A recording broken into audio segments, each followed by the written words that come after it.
আমি খুবই সিম্পল এবং সাধারণ একটি মেয়ে, আর বলতে পারেন একদম সহজ সরল একটি মেয়ে।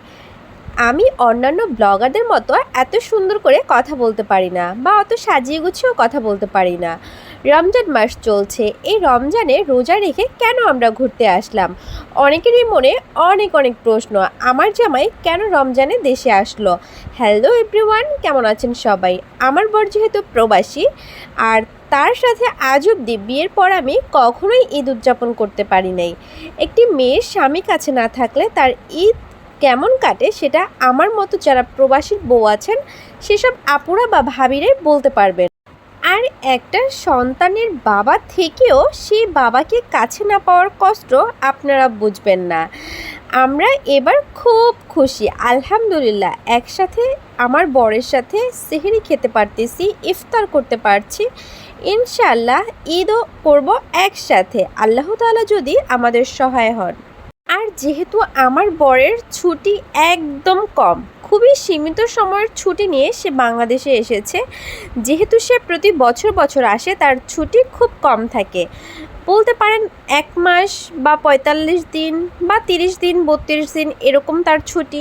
আর এই ছুটির মধ্যে তার এই রমজান মাস চলছে। যেহেতু সে ঈদের পরে চলে যাবে, ঈদের পরে চলে যাবে, তো আমাদের ঘোরার তো আর কোনো সময়ই নেই, তাই না? এখন আমরা রমজানে ঘুরতে যাব না, কি করব বলেন? যেহেতু বরের সময় নাই, বরকেও তো যেতে হবে, তাই না? তার উপরে একটা ফ্যামিলির ভার সে বহন করতেছে। একদিকে তার সন্তান, একদিকে তার বউ, আর একদিকে তার বাবা মা ভাই বোন সবাই আছে, সবাইকে দেখতে হয়। সবার দায়িত্বই এই একমাত্র প্রবাসী বরটার। তো আমরা এখন ঘুরতে যাব না তো কখন ঘুরতে যাব বলেন? তবে রমজানেও রোজা রেখে এই তার সাথে ঘুরতে যাওয়ার ব্যাপারটা কিন্তু আমার কাছে ভীষণ ভালো লেগেছে। আর জানি না কোন আপুদের কেমন লাগবে বা কে কীভাবে নেবে, কিন্তু আমরা খুব এনজয় করতেছি, আলহামদুলিল্লাহ। অবশেষে আমরা সিলেট যাওয়ার উদ্দেশ্যে ট্রেনে উঠে পড়লাম। দেখেন, আমরা আমার লাইফে এই প্রথম ট্রেনে চড়তেছি, বা ট্রেনে এত লং জার্নি করতেছি। আমাদের সেহরিটা আমরা ট্রেনে করেছি, কারণ সেহরিটা বাদ দেওয়া যাবে না, রোজা তো রাখতেই হবে। অবশেষে আমরা সিলেটে চলে আসলাম। ইনি হচ্ছেন আমার শাশুড়ি মা, আর ইনি হচ্ছে আমার বর। আমার বর ব্যাগগুলো নিয়ে যাচ্ছে। এই রমজান মাসে রহমতের মাস, মাগফিরাতের মাস, নাজাতের মাস। এই মাসে আমরা যতটুকু পারি আমরা আল্লাহ তাআলার কাছে ক্ষমা চেয়ে নিব আমাদের যে পাপ কাজ করি সেজন্য। কিন্তু কিছু কিছু মানুষ আছে এই রমজান মাসে রোজা মুখেও অন্যদের বদনাম করতে একদম ভুলে না। তারা মানুষের সামনে এক রূপ দেখায় আর মানুষের পেছনে আরেক রূপ দেখায়। যাই হোক, এই ট্রেন থেকে নামার পরে এই শাকগুলো, সবজিগুলো, বেগুন গাছগুলো কিন্তু দেখে আমার এত ভালো লাগতেছিল যে ট্রেনের স্টেশনেও এত সুন্দর সবজি বাগান করা যায়। আমি তো আগে কখনো ট্রেনেই উঠিনি, তাহলে আমি কিভাবে বুঝবো? যাই হোক, ট্রেন জার্নিটা কিন্তু ভীষণ আনন্দের আর ভীষণ ভালো লাগছে। আর এটা হচ্ছে আমার সিলেটি ননদ। এই ননদটা কিন্তু খুবই ভালো, সে আমাদেরকে ঘুরে ঘুরে সব কিছু দেখাচ্ছিল।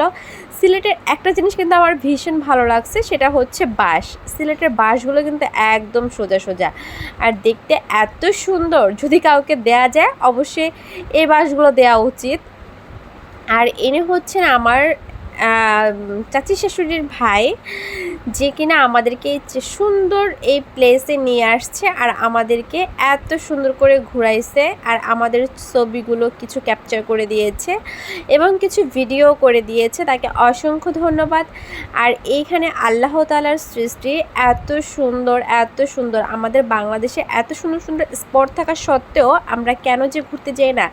আমার তো ইচ্ছে করতেছিল পাখির মতো উঠতে। যাই হোক, অনেক অনেক ধন্যবাদ স্বামী জান তোমাকে, তো এত কষ্ট করে বিদেশ থেকে এসে নিয়ে যাওয়ার জন্য। আর আমার ভিডিওটি যদি আপনাদের কাছে ভালো লাগে অবশ্যই লাইক, কমেন্ট, শেয়ার করবেন। আজকে এ পর্যন্তই, দেখা হবে অন্য কোনো ভিডিওতে। আল্লাহ হাফেজ।